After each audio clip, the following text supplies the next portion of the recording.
Sejam bem-vindos a mais um episódio do programa Muito Prazer. Eu sou a Camila Moros e falo aqui da emissora Soul TV. Vocês podem nos assistirem no youtube.com/barra Soul TV Oficial e já se inscrever no canal e nos seguirem no @Soul TV nas redes sociais.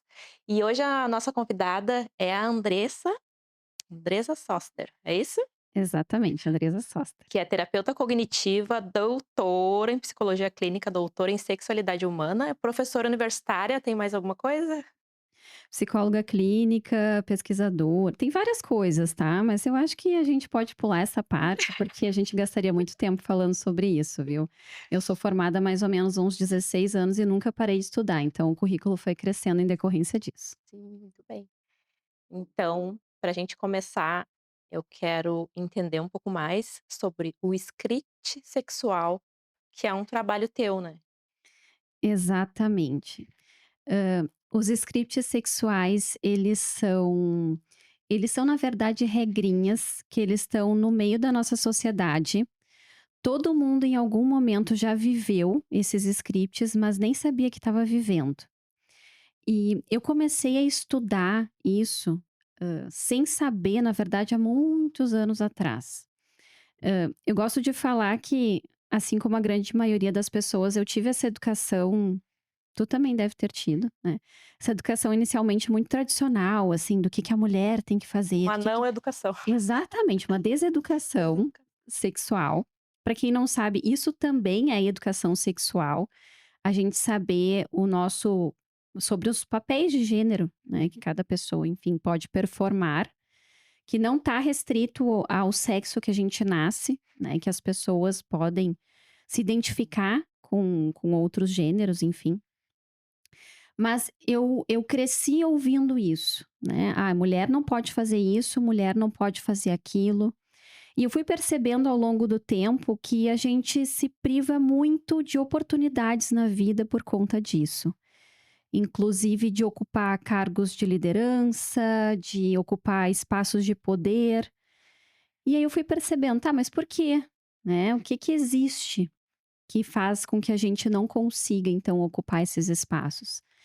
E aí eu fui chegando nesse conceito de scripts sexuais, que são esses papéis que a gente diz assim, que são regrinhas daquilo que os homens podem fazer, daquilo que as mulheres podem fazer. E aquelas pessoas que não fazem isso, vamos dizer que contrariam o seu script, elas acabam sendo, de certa forma, socialmente excluídas.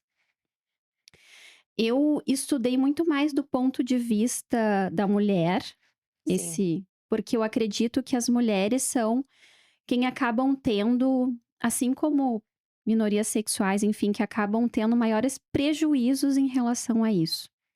E eu comecei estudando isso através do sexo casual, que foi o tema da minha tese, da minha dissertação de mestrado. E depois eu fui implementando isso, na minha tese de doutorado, que eu fiz um doutorado especificamente em sexualidade humana, que é algo bem raro no mundo. Na Europa só existe um, doutorado em sexualidade humana, que é lá na Universidade do Porto, em Portugal, aonde eu Onde tu fiz. fez? Uhum. Exatamente. E Mas sobrevivi. que honra te ter aqui. Ah, obrigada. Ah, eu gostaria muito de agradecer esse convite também. Eu tô muito feliz. Ah, que bom. Esses espaços, eles são muito importantes, Camila, pra gente, porque são espaços de educação sexual também. As pessoas confundem, elas acham que educação sexual é ensinar a fazer sexo. E não é só, é também Sim. fazer, de uma forma assertiva, que respeite as outras pessoas, que traga satisfação para as pessoas. Então foi feito, tu começou no sexo casual, depois foi para o script, Aham, foi assim? foi, foi. E terminei na educação sexual. O sexo casual, tu fez esse estudo baseado no que tu viveu, no que tu ouviu? Então, quando eu fui para o mestrado, eu queria estudar, saúde da mulher. Uhum. E eu fui parar num grupo de pesquisa que de certa forma pesquisava questões de saúde, como por exemplo, o câncer de colo de útero, o câncer de mama. E aí eu fui falando pra minha orientadora o que que de fato eu queria. Não, eu queria alguma coisa relacionada à autoestima, alguma coisa. E aí a gente chegou nesse assunto. E se tu estudasse sexualidade? Eu vi um trabalho num congresso que falava sobre sexo casual. O que que tu acha de estudar sobre isso? Eu disse: "Nossa, fechou todas". Comecei a pesquisar, e aí o que que a gente viu? Que o sexo casual, as pesquisas até então diziam que era horrível para as mulheres, Uhum. né, e maravilhoso para os homens. E aí eu comecei a pensar: "Será? Será? Será?". E aí a gente começou então a fazer essa pesquisa que tinha a pretensão de estudar mais ou menos, 80 mulheres para a gente ter um número representativo, e a gente conseguiu, 1.300 mulheres mais ou menos do Brasil inteiro para responder a respeito disso. E nisso tudo a gente descobriu várias coisas interessantes e que não era bem como a literatura estava trazendo. É que esses estudos de que para os homens era bons e para as mulheres e como que foi a resposta da pesquisa? Então, inicialmente diziam que tinham consequências terríveis para as mulheres, né. E a gente descobriu que, psicologicamente trazia consequências muito positivas, né, de satisfação, de aumento de autoestima, de alegria, bem-estar, né, dentre outras emoções positivas. Trazia inclusive Sempre com orgasmo ou sem, será? ai, então, inclusive muitas mulheres relataram que conseguiam ter orgasmo no sexo casual, porque sentiam liberdade para Aham. isso. Não tinha aquela questão do julgamento, sabe. E isso de certa forma Ou ajudava. até um relacionamento que tá em desgaste. Também, né, ou aquelas mulheres, por exemplo, que ficaram muitos anos num relacionamento, fixo, com aquele, né, Ai, que chato.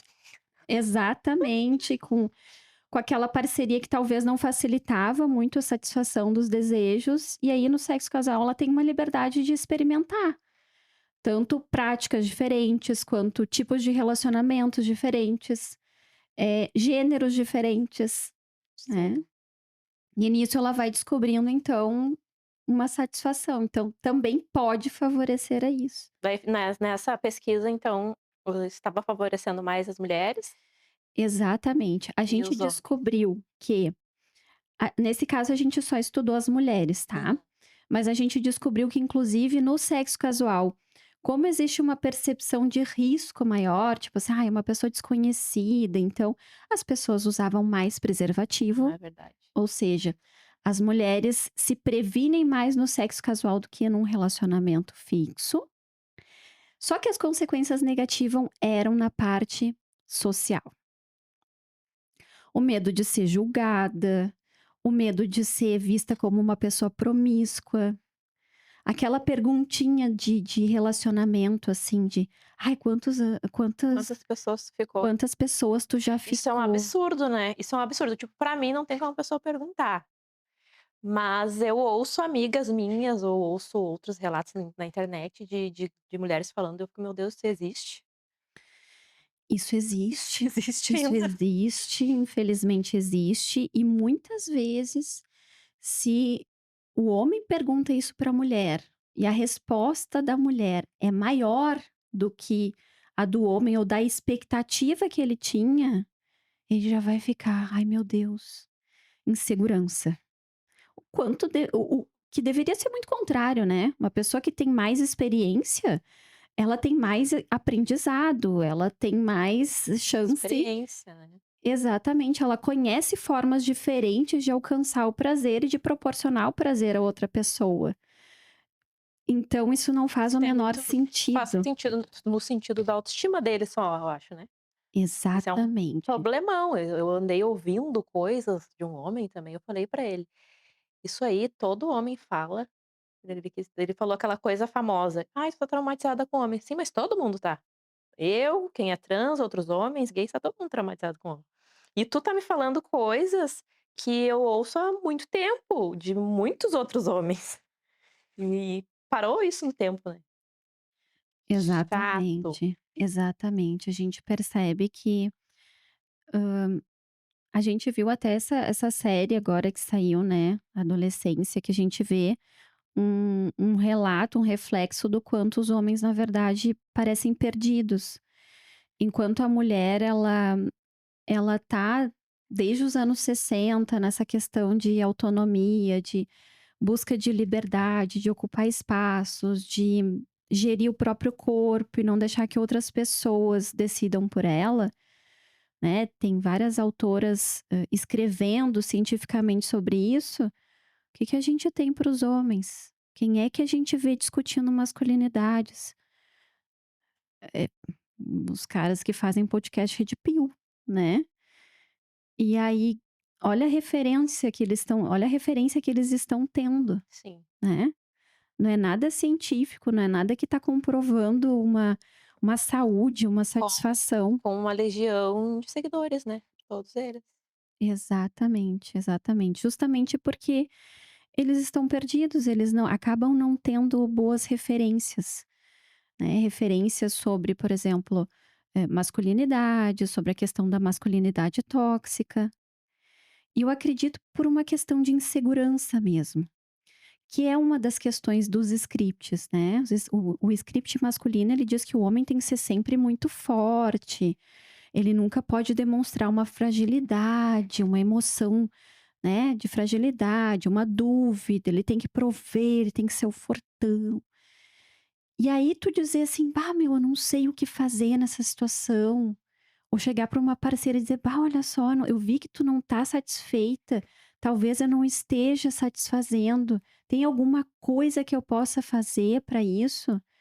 Não, isso não tá no script masculino. E aí tem uma diferença entre os homens que querem aprender, porque eu trabalho com sexo e se eu puder ter a oportunidade de ensinar, eu vou falar: "Ah, eu não gosto assim e eu gosto assim". Esses dias eu ofendi alguém, eu ofendo as pessoas eles assim. Então não são todos, mas teve um cara que ele falou depois: "Eu fiquei me sentindo rejeitado". Ele ficou se sentindo rejeitado, porque eu falei pra ele como eu gosto, que ele não iria fazer como ele gosta. Ele se sentiu rejeitado e não conseguiu fazer mais nada, porque ele não conseguiu entender a ideia de que eu gosto daquele jeito tal, não gosto de qualquer jeito, do jeito que ele estava fazendo, ele estava me machucando. E esse tipo de coisa acontece direto, eu vejo direto, sobre eles não quererem aceitar que não é daquele jeito que eles imaginaram que eu gosto, e eu tô falando isso no atendimento comercial. Agora, eu tenho amigas que falam sobre isso em sexo casual também, encontro, date. Claro, claro, mas isso que tu tá falando é a mais pura realidade, tá? A sexualidade, os scripts sexuais, eles são o quê? Eles são roteiros do que a gente acha que deve fazer, de como a gente acha que deve performar com o outro, de como a gente acha que tem que tomar iniciativa ou não. E os homens acham isso, que eles têm que chegar prontos e vão fazer Eu aquilo vou usar isso aí agora do script, que falar eles sobre isso. sim, vamos conversar depois nos bastidores mais sobre isso. Eles acham que eles vão chegar lá fazendo aquilo que eles aprenderam na pornografia, que é a Sempre. educação sexual que a gente tem na atualidade. Hã, só para ter uma ideia, tá, Camila? As crianças, em média, elas começam a ter acesso à pornografia com 11 anos de idade. Essa é a média de alguns estudos anteriores, talvez comecem hoje em dia até antes, com 9 por aí. E se a gente não fala sobre sexualidade, elas vão aprender ali. E a gente sabe que filme pornográfico é filme, não é realidade, né? Você sabe que eu atendo com a Paula, que é tua aluna, e a gente atende mulheres também, essa coisa da performance tá acontecendo com as mulheres também. Aí é muito mais complicado, porque de certa forma o homem é um pouco mais prático. E aí quando chega nessa parte da mulher, a gente vai chegar aonde com performance, né, a gente não vai chegar a lugar nenhum. Exatamente. Quem que a gente tá querendo enganar? É Pra um quem que a filme. gente tá querendo performar, né? Não é filme ali, a princípio, né? Então eu acho que isso, sabe, começa numa questão assim de eu achar que eu arraso, eu vou chegar lá fazendo o meu arraso. Só que o meu arraso, às vezes, vai ser completamente absurdo para outra pessoa, vai ser completamente nojento, sei lá. Por quê? Porque cada encontro vai ter um script diferente. Por quê? Porque as pessoas são diferentes, os desejos são diferentes, os corpos, as anatomias são diferentes. Se tu pega uma pessoa que é mais gordinha, uma mais alta, uma mais baixa, o encaixe vai ser diferente na penetração, por exemplo. Fora as questões de prazer, né, do que tu gosta, As de qual é a posições. tua zona erógena, né. Chega gente lá lambendo a tua orelha achando que aquilo vai ser, assim, Tem mega. homem que não aceita o orgasmo clitoriano, né, sabia? Ah, é? Tem homem que não aceita o orgasmo clitoriano, que ele acha que precisa da penetração pra ele se validar, sei lá, alguma coisa Uhum. assim. E aí o orgasmo clitoriano ele acha que não aceita, É, não quer pessoal, aceitar. e dado de pesquisa, tá, Camila? Eu pesquisei isso, assim, Sim. nas 2 oportunidades. Ah, as mulheres, elas têm uma dificuldade muito grande de atingir o orgasmo. Por quê? Porque não tem uma questão de estimulação, de incentivo à estimulação, à masturbação, né, isso é fato. Então tem todo um tabu relacionado a isso, logo elas não se estimulam. Uhum. As que conseguem, tendem a conseguir mais sozinhas, com brinquedos ou, né, manipulando manualmente, ou através do sexo oral. Tem mulheres que se conhecem, que vão conseguir através da penetração, vão, né, mas à medida que forem estimulando e que tiver uma parceria também disposta a atender desejos. Agora esse cara que vai chegar lá e dizer: "Nossa, eu arraso muito", né, e vai fazer aquela metralhadora louca lá, Uma né, britadeira. britadeira, às vezes é mais machucado que de fato. Então, quer prover satisfação, o que que tu pode fazer? Primeira coisa, mágica, tá? Ouça a sua parceria. Vai ser ela, a parceria, que vai te dizer o que ela gosta e o que ela não gosta, né? Porque fora isso, tu vai só fazer performance, Sim. né? Pra quê? Também falo o homem tem muito da coisa do horário também, que tem que durar muito. Mas pra quê? Outro mito, né? Eu também precisa durar muito. Outro mito, né. E aí por isso que a gente tem hoje em dia, Camila, muitos jovens fazendo uso de medicamentos, né, de Viagra, de Tadalafila, porque tem essa crença realmente de que tem que durar muito. E aí quando tá transando, por exemplo, com uma mulher, a mulher do outro lado tá ali: "Pelo amor de Deus, acaba de uma vez, eu não aguento mais, tô toda assada, tô machucada, né, por favor, chega". E tem poucas Sim. que na verdade dizem: "Tá, deu, tá bom, A né". massagem é legal para os homens, porque eu vendendo minha sardinha, porque são muitos estímulos, então ele vai ficar numa situação passiva, né, que é muito difícil para muitos. Exatamente, E aí imagina. depois de muitos estímulos, eu já ouvi muito homem falando assim: "Ah, eu tenho problema de ereção", mas na verdade ele não tinha, a ansiedade de chegar na hora e já ter que ficar com o pau duro, que é aí que eles usam o Tadala, né. Hum. Então depois dos estímulos de massagem, ele consegue ter ereção, ele vai ter um orgasmo uma massagem, aí já vai fugir um pouco daquela coisa de chegar e fazer. Eu tive no privê da minha amiga esses dias, ela estava falando que eu estava te falando que é que eles chegam lá, eles usam o Tadala e jogam no chão ainda, né, da entrada, porque eles acham que é sublingual ainda por cima, né. E daí ele tem que Senhor. tomar e daqui 2 minutos ele vai subir e já vai funcionar. E tá sendo vendido muito, né. Nossa, eu já ouvi relatos de muitos meninos jovens, assim, com 20 e poucos anos, que fazem uso quase que contínuo, tá. Pessoas que estão, solteiras, que têm experiências de sexo casual, e assim, usam como se fosse bala, sabe.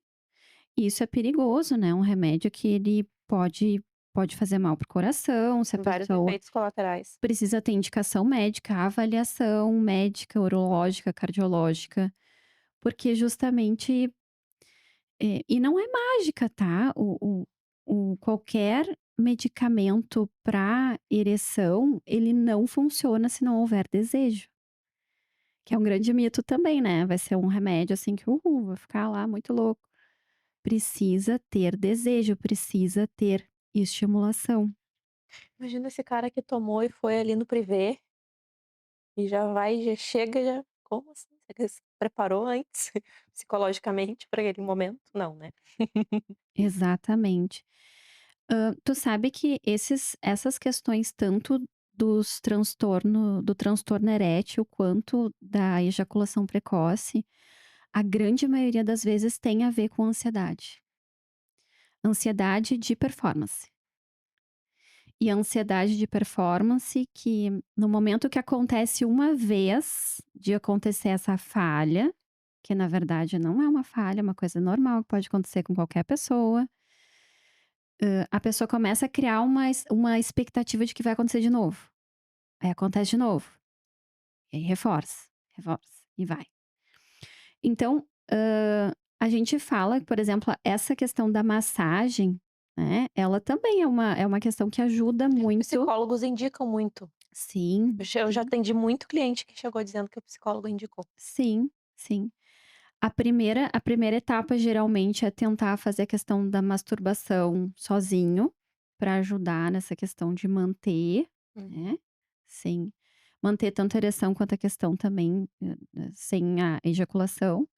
Depois é fazer essa experimentação a 2 também, para não chegar ainda no orgasmo, né, vai devagar, para depois treinar a questão da penetração, né, Um passinho de cada vez. um passinho de E cada tem vez. também o pessoal que são muitos homens que são acostumados com a própria mão.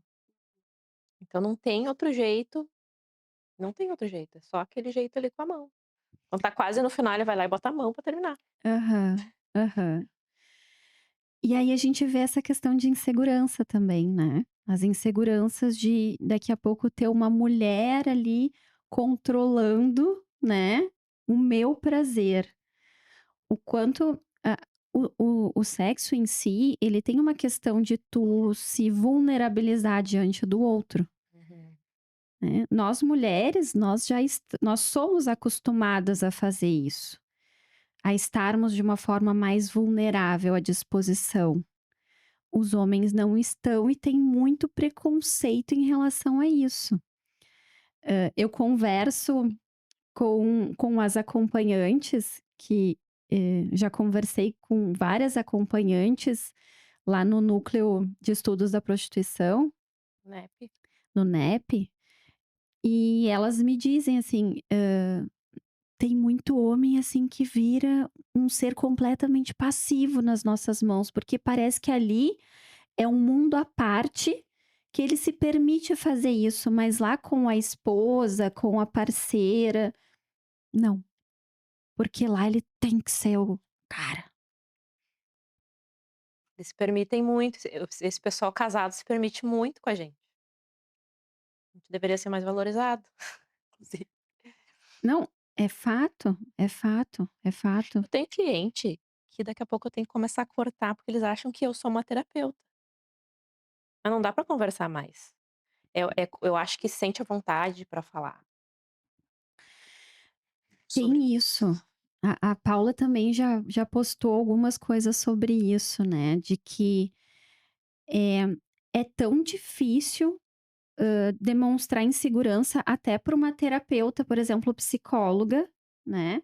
É tão difícil eu chegar e procurar alguém para falar dessa minha fragilidade, que eu tenho que ir lá para alguém que não vai saber, para, né, para algo que é meio Eu me sinto marginalizado. desgastada quando eles querem fazer isso comigo. Ai, eu imagino. Então, por isso que eu gosto de trabalhar com massagem, que é uma terapia silenciosa. Eu não tenho paciência pra ficar ouvindo um monte de coisa, não ser remunerada pra isso. Sim, sim, eu te entendo completamente. E eu imagino que não deva ser raro. Agora eu já sei quem eu vou indicar, vou dizer: "Olha aqui, ó, Andresa, pode falar com ela". É, nós vamos trocar indicações, viu, Vamos, Camila? é isso aí. Nós vamos trocar indicações. E o melhor assunto agora, vamos falar sobre agência sexual feminina? Vamos falar sobre isso. Agência sexual, Que é um hã, trabalho teu? que Vale o tempo. também faz parte da minha tese de doutorado, que eu queria entender um pouco mais que tipo de comportamentos que eles estão comportamentos assertivos na sexualidade relacionados à forma de agir que as mulheres têm, que podem contribuir para a sua satisfação sexual, tá. A agência, ela diz respeito à maneira que a gente age na sexualidade. A gente tem uma ideia de que ter uma boa agência é a gente fazer valer os nossos direitos, a gente comunicar os nossos desejos para nossa parceria, a gente impor limites e dizer não quando realmente não quer algo. A gente buscar preservar nossa saúde, tanto física, com o uso de preservativo, exigir isso da nossa parceria, assim como também dar limites para nos prevenirmos de violências, tá? Essa é uma ideia, vamos dizer, mais É bonita bastante coisa. e que a gente gostaria que fosse realidade. Porém, a agência também vai ser aquele comportamento que a gente vai utilizar, agência sexual, que a gente vai utilizar a sexualidade para, de certa forma, a gente se adaptar ao nosso meio. Tá? Por exemplo, a Camila. A Camila trabalha com sexualidade, tá? Ela impõe lá os seus limites, os seus horários, os seus clientes, os seus valores, e isso traz para ela uma questão de sustento financeiro.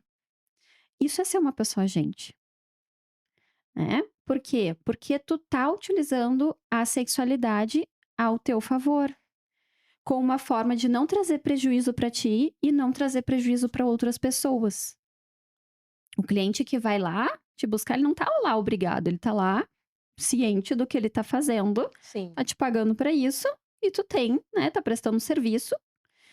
Ou seja, isso também é um comportamento agente. A gente fazer coisas relacionadas à sexualidade que fazem bem pra gente, né, Uhum. e de certa forma, respeitam também as outras pessoas. Bom, nesse estudo que eu realizei com as minhas orientadoras, a gente percebeu que tem alguns fatores que estão mais relacionados à satisfação sexual feminina. Quais são eles? Eu comparei tanto a população feminina brasileira quanto a portuguesa também, Uhum. tá? O que seria então esses fatores? Primeiro, capacidade de iniciativa.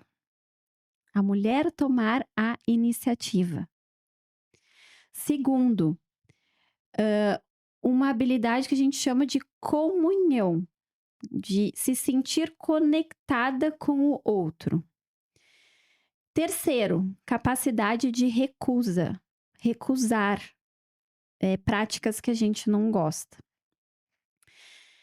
E o que é a relação disso tudo, né, com aquilo que a gente conhece da sexualidade feminina? Bom, primeiro, questão da iniciativa.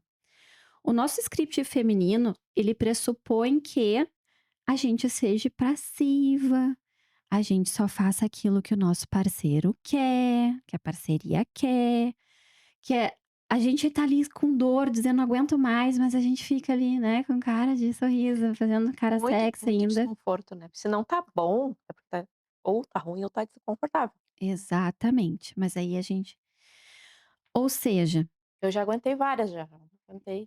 eu imagino, mas não espero que tu não aguente mais. Não, agora chega. E aí o que que acontece, né, quando a mulher realmente tá fazendo uma coisa porque ela quer e porque faz bem pra ela, isso aumenta a satisfação. Ou seja, é o contrário do que a maioria faz. Uhum. Por isso que existe esse estereótipo de que sexo para mulher é algo, desnecessário, é um acessório, mulher não gosta de sexo. Não é que a mulher não goste de sexo, a mulher gosta de sexo, as mulheres gostam muito de sexo, dependendo da mulher. A questão é que ela às vezes não tá fazendo pensando em si, ela só tá fazendo pensando no outro. E quando ela só faz pensando no outro, fica chato. É que nem a questão do anal, né. Esses dias eu ouvi dessas coisas que eu tenho que ouvir a vida inteira, há 50 anos, eu ouvi o cara dizer assim: "Ah, é que não fizeram direito". Isso aí é uma coisa que eu ouço também, que eu não aguento mais ouvir isso. E aí eu tive que explicar: "Não, é que é uma coisa que eu não gosto. Eu já fiz, já fizeram bem, eu já fiz bem, mas eu não gosto, então eu não vou fazer". Exatamente. E assim, o sexo anal é diferente para a mulher também. Para o homem, existe toda uma questão de estimulação da próstata, quando o homem é penetrado, é prazeroso para o homem, né, e quem gosta de fio terra, isso não te torna gay, tá, isso só te torna uma pessoa que tá respeitando a tua anatomia, tranquilo. Vontade de citar uns nomes aqui, mas eu não vou fazer isso. É, dá vontade, dá vontade, dá vontade. Mas a mulher não, a mulher ela tem uma anatomia diferente, então, tu tá usando ali um orifício que a princípio não tem uma questão relacionada ao prazer, anatomicamente, fisicamente, biologicamente falando pra mulher. Mas existe o orgasmo anal? Porque eu já ouvi esse termo, pra mim isso não existe. Olha, vou te explicar Eu acho que biologicamente, até no ChatGPT que eu GPT. biologicamente falando, tá? Para o homem, sim. Sim. Para o homem, sim, por uma questão de estimulação da próstata. Para a mulher, todo orgasmo parte do clitóris. Se tu vai ter uma estimulação manual, sexo oral, sexo, né, introdução ali vaginal ou anal, tudo tem que passar por uma estimulação do clitóris. Ela vai Então ter não um or foi anal. não, Ah, muito ela bem. pode ter a Será que eu tô ficando louca? penetração anal, mas teve que ter uma estimulação clitóris, tá? Porque senão não, tá, gente? Pelo amor de Deus, questão de Se não prova de quiser dar o educação cu, não sexual. dá.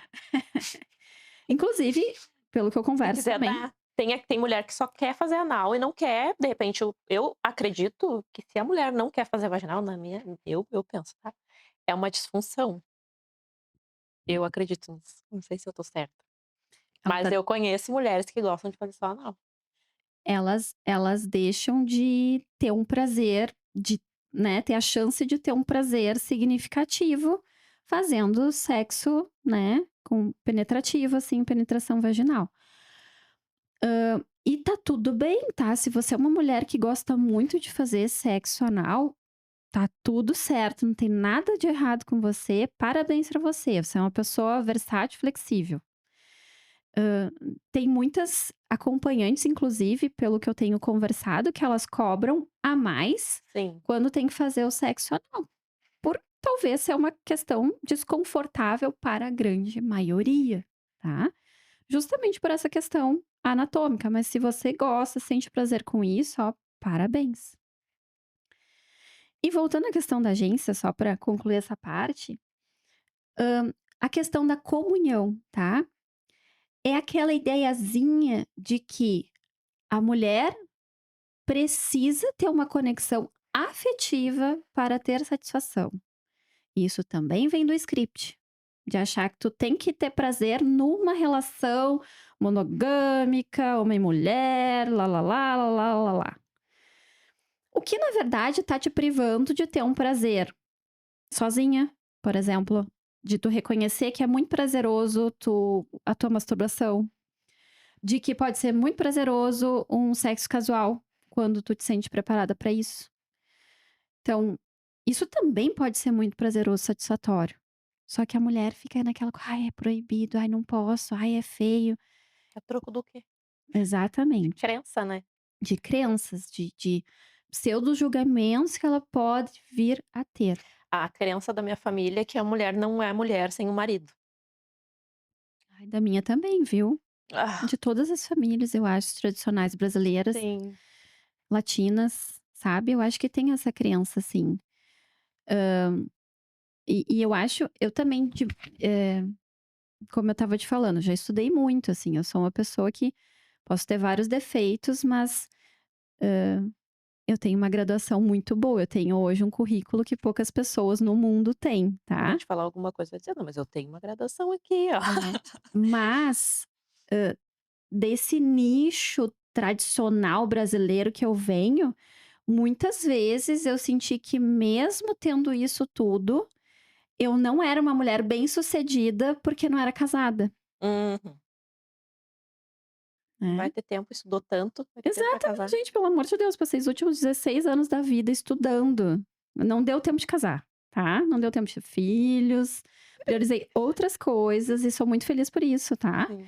Também admiro as mulheres que têm a maternidade, que têm um relacionamento, não tenho absolutamente Uma nada uma contra das isso. coisas, assim, que eu ouço muito de mulheres que eu gosto, assim, e eu fico: "Meu Deus, como que eu me imagino daqui tantos anos? Eu preciso me imaginar com um homem, eu não posso me imaginar sozinha?"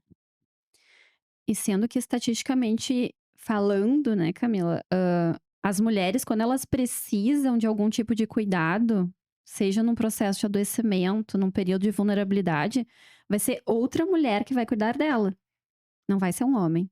Sim.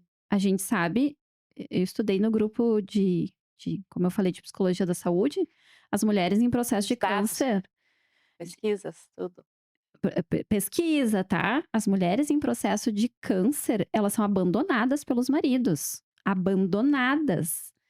Quando ao contrário, isso não acontece. As mulheres no sistema prisional são Isso. abandonadas pela família, enquanto os homens saem casados de lá. Tem Sim, mais de uma mulher desse as, daí. as mulheres brigando pela questão do auxílio reclusão. Eu já trabalhei uma vez numa empresa onde isso acontecia, tá? A gente trabalhava lá com pessoas que estavam cumprindo a questão do regime semiaberto, e aparecia lá mais de uma esposa brigando pelo eu não sei, eu acho que elas não se conheciam, tá. E eu trabalhava no RH na época e tinha que administrar essa situação. E a mulher não, a mulher é abandonada. Então, assim, por que que eu preciso ter, né? Eu passei por isso já, né, também fazia visitas, eu tinha um companheiro. E lá, o pessoal que trabalhava, a SUSEP, brigada, eles falavam isso aí pra gente. "Vocês sabiam?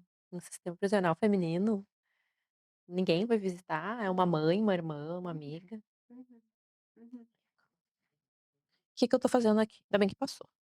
Exatamente, isso é fato. Essa questão da autonomia da mulher aí da agência, Aham. como que tu tem visto isso no NEP com as garotas de programa? Então, eu eu a minha orientadora lá de Portugal, Alexandra Oliveira, ela é uma das maiores pesquisadoras na área de prostituição lá de Portugal. Uhum. E eu aprendi muito com ela a enxergar a prostituição de uma outra forma. E quanto mais eu me aproximo da prostituição, mais eu vejo que somos todas mulheres muito parecidas. Só muda de profissão, tá? E eu acho que tem uma questão de estereótipo social muito maior para as trabalhadoras do sexo.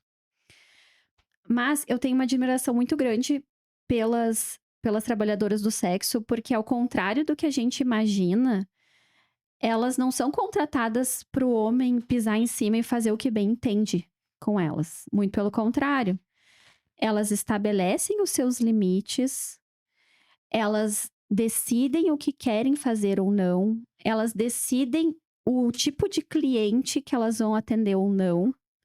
Se o cliente acaba sendo mal educado, escroto, geralmente elas podam esses clientes. Muito diferente do que se imagina. Exatamente. A grande maioria, né, impõe uma questão de preservativo até para o sexo oral também. Temos algumas exceções, né, que eu acho que isso é muito perigoso. Sim, existem exceções, mas elas estão fazendo o seu papel. Mas claro, eu acho que a gente não pode também deixar de falar que essa questão de julgamento social afeta muito a autoestima delas, Uhum. né. O que faz com que muitas vezes elas podem ter essa dificuldade Tem as que têm vida dupla, né. exatamente, de assumir a sua profissão. Tem famílias que fingem que não sabem, que Não fingem que pode não tocar no sabem, assunto. mas que ficam pedindo dinheiro, meio que uma chantagem Uhum. oculta, né. Esse é um clássico. É. Então, eu acho que existe uma questão também de não ter não contar com esse respeito social que parte da família. Muita na própria família, né, o desrespeito já vem ali. A Exatamente, própria família. exatamente. Comigo acontece com o pessoal com homens, né, da minha família, bem próximo. É bem triste. Sim, sim. E e isso na verdade, assim como a gente conhece também, eu conheço trabalhadoras do sexo que o marido que são casadas, e isso é um tabu, tá, pessoal? A mulher trabalhadora do sexo, ela tem uma vida como qualquer outra mulher. Ela tem marido, ela tem filhos, ela tá trabalhando pra botar a comida em casa, pra comprar roupa. Outro dia a gente chegou lá numa reunião lá no NEP e elas estavam comentando: "Ah, o que que tu fez final de semana?". "Ah, estava lá limpando a casa, estava, né, fui comprar cueca e calcinha e meia para as crianças que estava faltando". Normal, uma mãe de família falando sobre a sua rotina. Que as pessoas acham que é todo mundo Bruna surfistinha, Aham. né. Tem os estereótipos. Quando eu É. comecei, eu também era muito preconceituosa, e aí eu tinha um objetivo, sabe, "Vou fazer tal coisa, vou sair", tô até agora. E por escolha minha hoje, né. Então quando eu entrei, eu tinha esse preconceito, eu só vou fazer isso porque eu preciso fazer tal coisa. E eu achando que era diferente de todo mundo, chegou lá, eram histórias parecidas com as minhas histórias. História de mulheres que sofreram humilhação por parceiro, que apanharam, que passaram por situações com a família, todas iguais, Uhum. todas. Que Sim. cuidavam de familiar, que Uhum. precisava daquele dinheiro para sustentar o filho, que cuidava sozinha. Essas eram as mulheres. As histórias Sim, todas sim. parecidas com as minhas histórias. Tu sabe que eu ouvi uma história lá, eu não vou falar o nome da pessoa porque eu não fui autorizada, mas assim, eu tenho certeza que ela não teria problema. Mas é uma senhora que é prostituta até hoje, e ela viveu durante muito tempo sob a tutela de um cafetão. E o cafetão colocava casa, carro no nome dela, ela andava de carrão, de roupa de grife, de, né, como se fosse realmente a esposa do cara ali e tal. E aí quando ela decidiu, de certa maneira, sair dessa relação profissional afetiva, esse cara ameaçou ela, esse cara cometeu uma série de violências contra ela. Só que tinha essa coisa, assim, meio de amor e ódio, sabe? De ela ter se apaixonado por esse cara meio síndrome de Estocolmo, sabe? Uhum. E eu fiquei aí ela me falando aquela história, eu pensei assim: "Ó, qual é a diferença pra uma mulher, que não é trabalhadora sexual?". Porque eu já ouvi horrores de coisas e ouço até hoje relações assim, onde a mulher tá numa relação onde ela é bancada, é esposa troféu e anda de lá e pra cá, mas no momento que ela decide sair, ela simplesmente é ameaçada ou de uma questão de vida, de integridade física, como uma questão patrimonial também, tipo, tu não vai ser nada, porque sou eu que vou te prover isso, não tem nada sem mim. Então, assim, todas as mulheres já passaram ou talvez vão passar, se a gente não tiver uma intervenção, né, de educação para isso. Então, não muda, não muda. E cada vez mais eu me aproximo disso. Não, nós somos todas mulheres e deveríamos ser mais, né, nos abraçar e nos lutarmos, né, por propósitos comuns do que ficar apontando o dedo e Esse negócio dizer que é feio. de cafetão aí, ó, tem uns livros que eu leio de vez em quando, que é sobre, mulheres que vieram escravizadas para cá, no Brasil colônia. Então essa ideia do cafetão que explora ela com essa engana, né, essa mulher, com essa ideia aí de ilusória de algumas coisas, já vem de muito tempo. E a relação de amor e ódio que elas têm com esse cafetão também, isso é de muito, muito tempo. Tu sabe que eu morei lá em Portugal por conta do doutorado, né, morei mais de 2 anos lá. E lá tem uma questão do estereótipo da mulher brasileira como a puta, né. O pessoal sofre bastante preconceito, eu acho, lá, né, não sei se aconteceu Eu contigo. sofri, tá, É. na pele, sim, sim, sim. E aí o que que acontecia lá na década de 70, 80?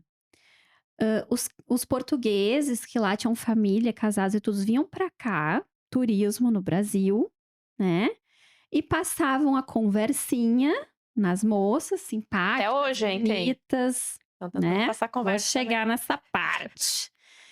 Aí passa uma conversinha, levavam pra lá e pensa: "Nossa, príncipe encantado, né, meu europeu que vai me salvar dessa vida medíocre, caramelo que eu tenho aqui", né. Ia pra lá, chegava lá, o cara contava a verdade. Tipo assim: "Não, tu vai ser aqui, né, minha amante ou minha escrava sexual e tudo mais". E aí restava o quê para essas mulheres? Se sujeitar. Ou elas se sujeitavam ou elas se prostituíam. Porque não tinha uma questão de comunicação com essa família, era muito caro fazer uma ligação, Uhum. né, imagina pagar uma passagem de volta. E aí essas mulheres, tanto mulheres cis quanto mulheres trans também acontecia isso. Por isso que popularizou muito essa ideia de ligar a mulher brasileira à prostituição. Mas não é que a mulher foi lá para se prostituir, para roubar o marido das portuguesas como elas pensam até hoje, tá? Não, isso foi feito por homens, né? São eles os grandes responsáveis por tudo isso. E até hoje a gente sofre esse estigma, tá? Eu tive lá e eu fui maltratada em inúmeras circunstâncias, principalmente por mulheres. Que loucura. Elas têm essa ideia de que tu tá aqui pra roubar O o meu, marido. o meu O alecrim, o homem. Jurandir. É, é. E senhor, tá? São homens extremamente machistas, são homens que às vezes são violentos. A Mas dizem que as escolas lá também acontecem situações de violência com os alunos, não é? escola, faculdade. Na faculdade a gente Ai, sofre. mana, não foi fácil pegar esse doutorado lá. Não, não foi fácil, não foi fácil. Não foi nada fácil, assim. E tem muito brasileiro que deprime lá por É. conta disso, porque cansa de ser maltratado, sabe? Porque, tipo, e aí foi uma experiência interessante por um lado. Eu tô aqui, né? Sou uma pessoa branca, sou uma pessoa loira, de classe média. E eu nunca tinha estado no papel, assim, de uma minoria, por exemplo, imigrante, sabe.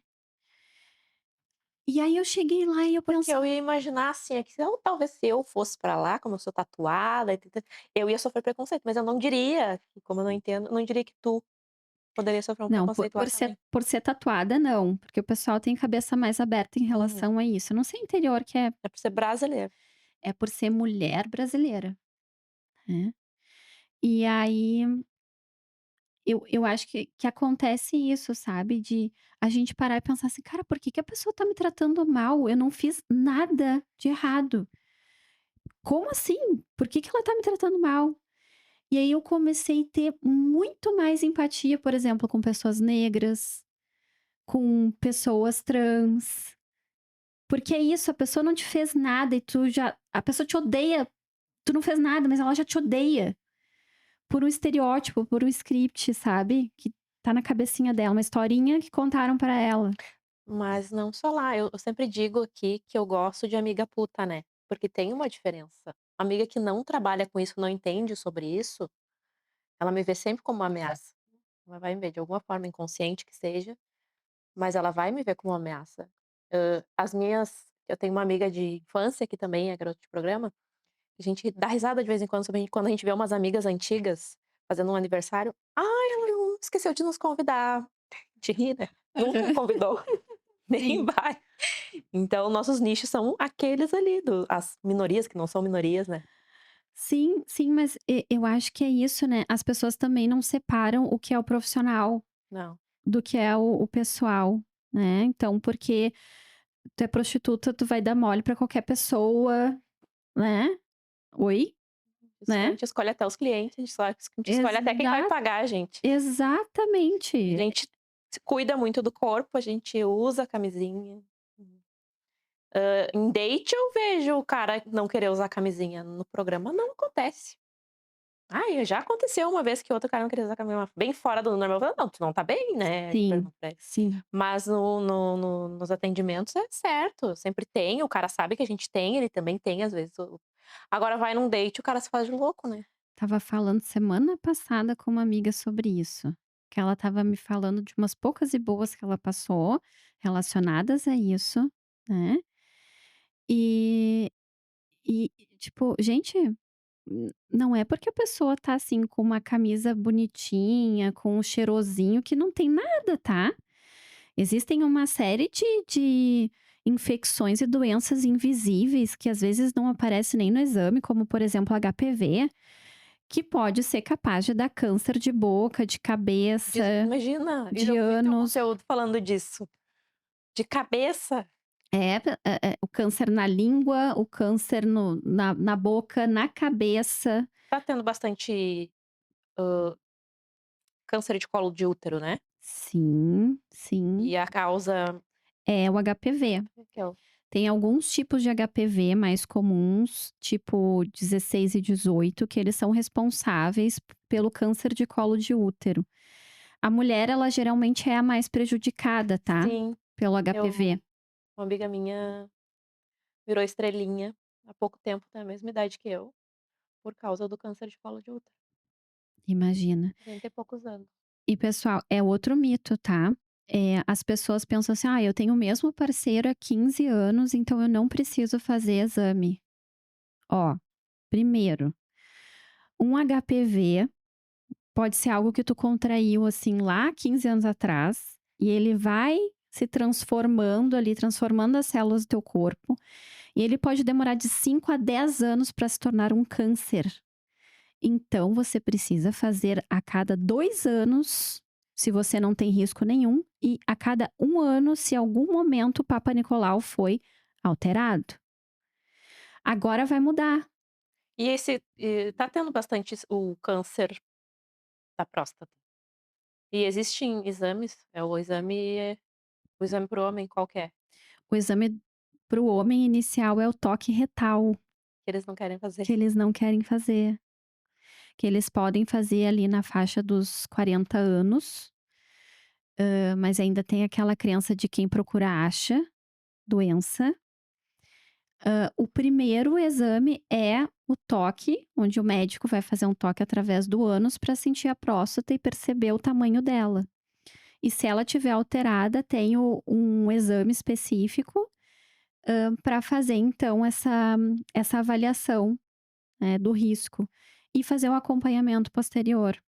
E aconselho quem ainda não foi urologista nunca na vida, por favor, vá, homens. Sabe que o acompanhamento do SUS aqui de Gravataí é muito bom, e eu acho que eu tô indo no grupo de risco sendo garoto de Sim, programa, né. sim, Então eu sendo garoto de programa tive um acompanhamento muito bom, que ótimo saber. sempre. Aham. É muito bom o acompanhamento. Até eu ganhei até um chip de Hum, anticoncepcional, só não botei porque eu não quis. uhum. Mas é bem bom aqui o atendimento aqui na cidade, Pra ISTs pra também. ISTs. Ótimo. Muito bom. Que bom saber, pessoal, que bom saber, porque, há pouco tempo atrás, quando saíram estatísticas, a gente teve números bem altos aqui na região de Gravataí de HIV, sífilis, então acredito que as políticas públicas estejam alinhadas a isso, é bom saber. Nós temos o centro de referência, tá? Onde você pode fazer testes rápidos. Todas as cidades aqui no Rio Grande do Sul geralmente têm. Aqui em Gravataí tenho certeza que tem. Porto Tem. Alegre tem vários. Onde você pode fazer exames rápidos para uma série de infecções sexualmente transmissíveis, ISTs. Além de pegar preservativo, tanto feminino quanto masculino, tá? É importante a gente perceber que a gente tem que baixar um pouquinho essa vergonha, ir lá e fazer, tá? Não tem problema nenhum em relação a isso. O feio é não se cuidar. Andresa, muito obrigada pela tua participação. Foi um prazer te receber aqui. Eu tô me sentindo no sofá da minha casa. E então encerramos aqui mais um episódio do programa Muito Prazer. Obrigada a quem nos assistem. Se inscreve no nosso canal no youtube.com/solteveoficial e até o próximo episódio.